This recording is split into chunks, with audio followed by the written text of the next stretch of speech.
Following statement is are true, यानी कि एक से ज़्यादा यानी कि मोर देन वन स्टेटमेंट यहाँ पर ट्रू हो सकती है। यहाँ पर आपको ऑप्शन ए बी सी और डी में डायरेक्ट सम दे रखा है जो कि आइसोमॉर्फिक है किस ग्रुप के, ये हमें यहाँ पर चेक करना है। आपको डायरेक्ट सम इस तरह से दे रखा है Z M direct sum with Z N, इस तरह से।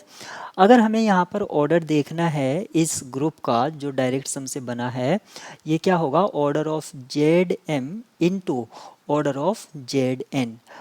लेकिन डायरेक्ट सम में अगर कोई एलिमेंट है, ये मैं ग्रुप के ऑर्डर की बात कर रहा हूँ, अगर कोई एलिमेंट ए बी है तो इस एलिमेंट ए बी का जो ऑर्डर होता है वो हम कैसे निकालते हैं, एलसीएम ऑफ इंडिविजुअल कॉन्स्टिट्यूएंट।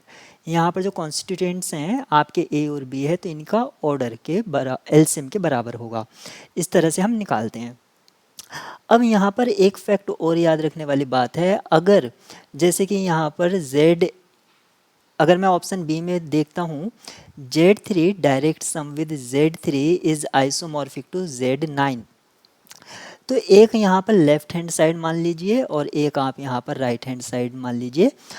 तो मैं इसको एज ए इनपुट अगर मानता हूँ तो अगर इसका ऑर्डर मान लीजिए n है तो एफ ए का जो ऑर्डर होगा यहाँ पर भी n होना चाहिए। ये आपके तीन कंसेप्ट्स हैं जो इस प्रॉब्लम को सॉल्व करने में हेल्प करेंगे। तो सबसे पहले मैं ऑप्शन बी को सॉल्व करूँगा। तो मैंने पहले ही बता दिया लेफ़्ट और राइट हैंड साइड यहाँ पर क्या मीनिंग है। मैं ऑप्शन बी में ऑर्डर चेक करूँगा, चेक फॉर ऑर्डर 3। ऑर्डर 3 के लिए मैं यहाँ पर चेक करूँगा क्योंकि जो Z9 है उसमें 3 ऑर्डर के एलिमेंट्स हैं। कैसे पता है कि 3 एलिमेंट्स के ऑर्डर हैं, क्योंकि 3 डिवाइड करता है 9, तो यहाँ पर 5 3 2 एलिमेंट्स होंगे ऑर्डर 3 के। अब मुझे देखना है कि Z3 direct sum with Z3, क्या इसमें भी 2 एलिमेंट हैं ऑर्डर 3 के। मुझे चाहिए ऑर्डर 3, यानी कि अगर कोई एलिमेंट है उसका ऑर्डर मुझे यहाँ पर 3 चाहिए, तो यहाँ पर मुझे ए और बी की पॉसिबिलिटी क्या क्या हो सकती है, 1 और 3, तब मेरा एलसीएम 3 आ जाएगा, या 3 और 1, या 3 3। क्योंकि यहाँ पर दोनों ही सेम है तो इसमें 1 और 3 एलिमेंट्स के ऑर्डर होंगे ही होंगे। Z3 में किस तरह के एलिमेंट्स का ऑर्डर हो सकता है, 1 ऑर्डर का हो सकता है और 3, 2 ऑर्डर का नहीं पॉसिबल, क्योंकि 2 3 को डिवाइड नहीं करता है। तो यहाँ से हमें पता चलता है 5 3, 3 ऑर्डर के कितने पॉसिबिलिटी हैं, 2 पॉसिबिलिटी हैं। तो यहाँ से 2 पॉसिबिलिटी जनरेट हुई, यहाँ से 2 और यहाँ से 4। तो आप देखेंगे लेफ्ट हैंड साइड से हमारे पास 8 पॉसिबिलिटी हैं, जबकि राइट हैंड साइड से हमारे पास 2 पॉसिबिलिटी है। इसलिए हमारा ऑप्शन बी जो है आइसोमॉर्फिक नहीं होगा। अगर ये आइसोमॉर्फिक नहीं है तो ये डिस्कार्ड हो गया है। इसी तरह हम ऑप्शन सी को चेक करेंगे। ऑप्शन सी जो है वो Z4 direct sum with Z6 है। अब Z4 यहाँ पर Z4 direct sum with Z6 और राइट हैंड साइड में हमारे पास क्या दे रखा है, Z24। राइट हैंड साइड में हमें Z24 दे रखा है। अब देखिए यहाँ पर 8 जो है 24 को डिवाइड करता है, तो 8 ऑर्डर का एलिमेंट इसमें है।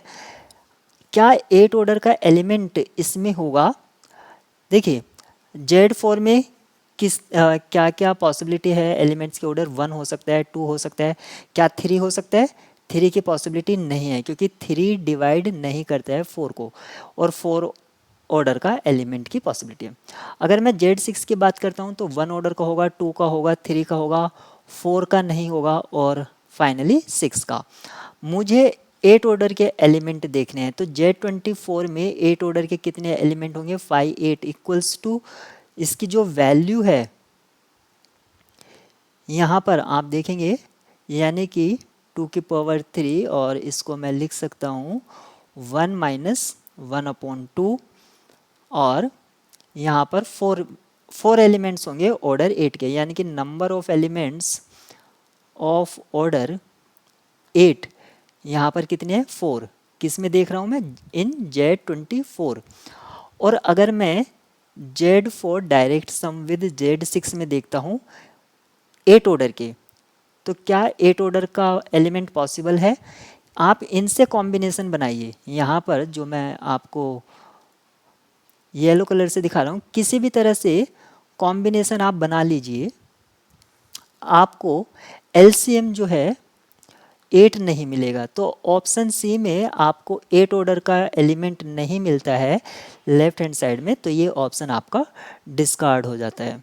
तो इसी तरह से आपका बी और सी डिस्कार्ड हो गया है। फर्दर चेक करने पर आप पाएंगे ऑप्शन ए और डी इसके लिए राइट की है।